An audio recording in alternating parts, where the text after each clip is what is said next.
just a quick review of the KEKING compression wrist sleeve. So there's a lot of these sleeves available on the internet and stuff. So I'm just going to name a couple of the features I really like about this particular one, just to give you a few of the points here. Number one is the fabric. It's breathable and it's moisture wicking, which I really like. That's important because, you know, a brace can do exactly what it's supposed to do, provide a lot of support and compression. But if you can't wear it, if it's hot, or if it gets sweaty all the time, then if it gets sweaty, then it starts to smell, then you're into washing it.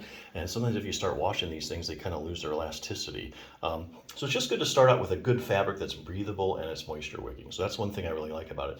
The other thing is, if you've ever had any experience with like compression garments, like especially like for your legs, your calves, they rate them by millimeters of mercury.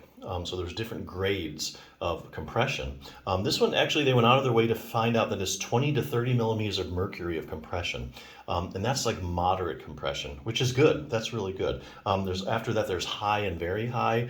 But you get into those ranges, that's if you have like a serious medical condition, you know, like a lymphedema or something, and that tends to be uncomfortable. If it's really too much compression, you really can't wear it for too long. So this is moderate compression, 20 to 30 millimeters of mercury.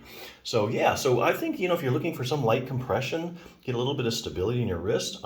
Maybe you have wrist pain, carpal tunnel. I think this is a good little sleeve to to pick up.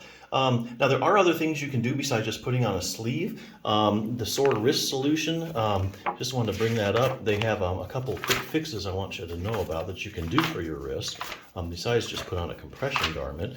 Book starts out with a lot of anatomy. Increasing wrist circulation. So there is actually things you can do to increase the circulation of your wrist. There's contrast therapy. That's like alternating hot and cold. That really kind of flushes out the circulation in the tissues by heating them, cooling them, heating them, cooling them. You can do that with a simple technique. They show you how using just your kitchen sink. Decreasing wrist pressure. There's actually a real quick maneuver you can do to decrease pressure in your wrist over here, and that's shown to decrease wrist pressure for up to 15 minutes. So if you have carpal tunnel, you get that pressure down, you keep it down, your carpal tunnel does a lot better. Relaxing your wrist, there's also some stuff you can do with a simple tennis ball, some massaging here, different motions you can do to relax the wrist and get circulation to your wrist. And there's one more other thing I wanted to show you. Oh yeah, unload your wrist joints. So if you have an overworked wrist, or you have like arthritis in your wrist, wrists love distraction, okay? That's where you actually kind of pull the joints apart a few millimeters. It's kind of like at those inversion tables where you hang upside down by your feet. Really good for your spine because it just decompresses the whole joints, all the joints in your back, as well as the discs. But if you take an arthritic joint, they especially love to be distracted because you're taking all the pressure off the joint, and that gives it time to rest and relax. So there's a simple technique you can use to do that. So yeah, there's actually a lot you can do for wrist problems if you know how. But hey, the quickest and easiest thing really is if you have an overworked wrist, just to rest it. That's really good too. And these compression garments really help. So yeah, definitely check it out.